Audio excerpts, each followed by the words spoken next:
আসসালামু আলাইকুম সকলকে। আশা করি সবাই ভালো আছেন এবং আলহামদুলিল্লাহ আমি আল্লাহ তাআলার রহমতে অনেক ভালো আছি। শুরুতেই বলি আলহামদুলিল্লাহ, আলহামদুলিল্লাহ, আলহামদুলিল্লাহ। আমরা এই ১ম এই জমিতে গরুকে খাওয়ানোর জন্য ঘাস লাগাচ্ছি। এই জমিতে কোনোদিনই ঘাস লাগানো হয়নি গরুকে খাওয়ানোর জন্য বা অন্য কোনো কারণেও। কিন্তু এই ১ম আমরা এই জমিতে কোনো ধরনের ফসল না করে ঘাস লাগাচ্ছি। যদিও একটু ফসল লাগিয়েছি, মানে একটু আলু লাগিয়েছি, সেটার পরবর্তী ভিডিওতে দেখতে পাবেন ইনশাআল্লাহ। আরও একটা কথা বলে নিই যে এই ভিডিওটি হচ্ছে অনেকদিন আগের, মানে ওই সময়টাতে ভিডিও করেছিলাম। আলহামদুলিল্লাহ এই জমি থেকে আমরা এখন ঘাস কাটতেছি, কিন্তু ভিডিওটি যখন আপলোড দেওয়া হয়েছিল না, যার কারণে এতদিন পরে আপলোড দেওয়া। যাই হোক, এখন কাজের কথা আসা যাক। প্রথমে আব্বা এই জায়গায় চাষ দিচ্ছিল, আর এই সাইডে যে আইলগুলো ছিল, মানে এই সাইডে না, একেবারে চারিদিকের যে আইল ছিল ওটা আমি সুন্দরভাবে কেটে নিচ্ছিলাম, কারণ টিলার দিয়ে চাষ দেওয়া হচ্ছিল, যার কারণে আইলটা সুন্দরভাবে কাটা খুব গুরুত্বপূর্ণ। আর আমরা এই জমিতে ঘাস লাগাতে গিয়ে একটা ভুল করেছিলাম, আর আমি চাই যে এরকম ভুল যাতে আপনারা কেউ না করেন, যার কারণে এই ভুলটি বলা। ভুলটি হলো যে আপনারা যদি জমিতে কেউ ঘাস লাগাতে চান তাহলে অবশ্যই কাদো থাকতে থাকতে ঘাস লাগিয়ে দিবেন, তাহলে ঘাস ইনশাল্লাহ খুব ভালো হবে। কিন্তু আমাদের ভুল হয়েছে যে আমরা ঘাস কাদোতে না লাগিয়ে চাষ দিয়েছিলাম, যার কারণে আমাদের ঘাস হতে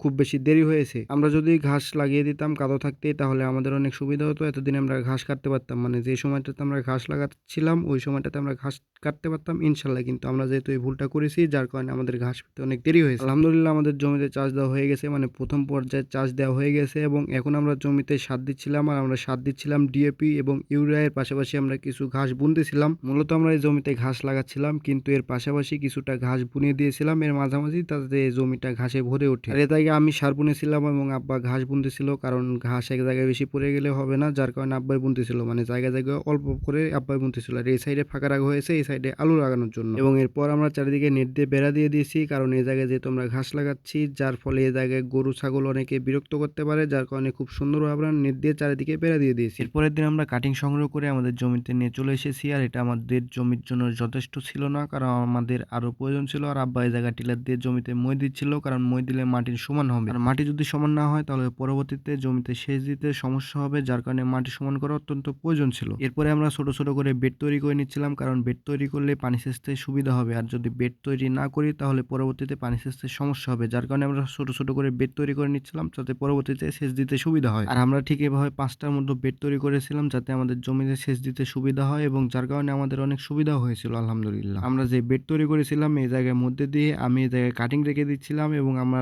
এক কাকাকে কাজে নিয়েছিলাম। সেই কাকা খুব সুন্দরভাবে কাটিংগুলো রেখে দিচ্ছিল, এবং যতটুকু মাটিটা প্রয়োজন ছিল ততটুকু মাটি দিচ্ছিল। আমরা এই জায়গায় কতকগুলো লাগিয়েছিলাম, মাটি দিয়ে একেবারে ঢেকে দিয়েছিলাম, এবং কতকগুলো মাটি থেকে একটু মাথা বের করে রেখেছিলাম, মানে অর্ধেক পুঁতে রেখেছিলাম, আর কতকগুলো একেবারে পুরোপুরি ঢেকে দিয়েছিলাম মাটি দিয়ে। আর যারা যারা এভাবে ঘাস লাগাবেন তারা অবশ্যই অতিরিক্ত কাটিং সংগ্রহ করে রাখবেন। এই জায়গায় আমরা যতটুকু কাটিং সংগ্রহ করে রেখেছিলাম ততটুকু হয়নি, যার কারণে অনেক ঝামেলা হয়েছে আমাদের পরবর্তীতে পুরো জমিটি লাগাতে। এই জায়গায় দেখতে পাচ্ছেন যে আমাদের লাগানো হয়ে গেছে, আর এই জায়গায় একটি বেড ফাঁকা আছে, কারণ আমাদের কাটিং এই জায়গায় ফুরিয়ে গেছিল, যার কারণে একটি বেড বাকি আছে। আর এই জায়গায় সন্ধ্যাও লেগে গেছিল, যার কারণে আমরা পরবর্তীতে লাগাইনি, এবং পরের দিনে আমরা সেটা লাগিয়ে দিয়েছিলাম, মানে যতটুকু ফাঁকা আছে ওইটা পরের দিন লাগিয়ে দিয়েছিলাম। আর আমাদের যদি কাটিং থাকতো, মানে কাটিং আগে থেকে সংগ্রহ করা থাকতো, তাহলে আমরা এই দিনে লাগিয়ে শেষ করে দিতে পারতাম, কিন্তু আমাদের কাটিং ছিল না, যার কারণে আমাদের এইভাবে দেরি হচ্ছে লাগাতে। যতটুকু লাগানো বাকি ছিল এটা আমরা পরের দিন লাগিয়ে দিয়েছিলাম। আর এখন দেখতে পাচ্ছেন যে পুরো জমি লাগানো হয়ে গেছে, যতটুকু ফাঁকা রেখেছিলাম ততটুকু বাদে পুরোটাই লাগানো হয়ে গেছে আলহামদুলিল্লাহ। আর এই হচ্ছে ঘাস লাগানোর ভিডিও, আর আমরা কিভাবে ঘাস লাগালাম আশা করি আপনারা বুঝতে পেরেছেন। আমি আবারও আপনাদের কাছে ক্ষমা চেয়ে নিচ্ছি, কারণ এই ভিডিওটি অনেক দিন আগের। আমার উচিত ছিল এই ভিডিওটি অনেক দিন আগে আপলোড দেওয়া, কিন্তু ব্যস্ততার খাতিরে এবং ভিডিও এডিট কমপ্লিট ছিল না দেখে ভিডিও আপলোড দিতে অনেক দেরি হয়ে গেল। তাহলে আজকের ভিডিওটি এ পর্যন্তই। আপনারা সবাই দোয়া করবেন আল্লাহ তাআলা যেন আমাদেরকে সুস্থ রাখে এবং আমাদের কাজের জন্য বরকত দান করে। দেখা হচ্ছে আপনাদের সাথে পরবর্তী নতুন কোনো ভিডিওতে। সেই পর্যন্ত ভালো থাকুন, সুস্থ থাকুন। আল্লাহ হাফেজ।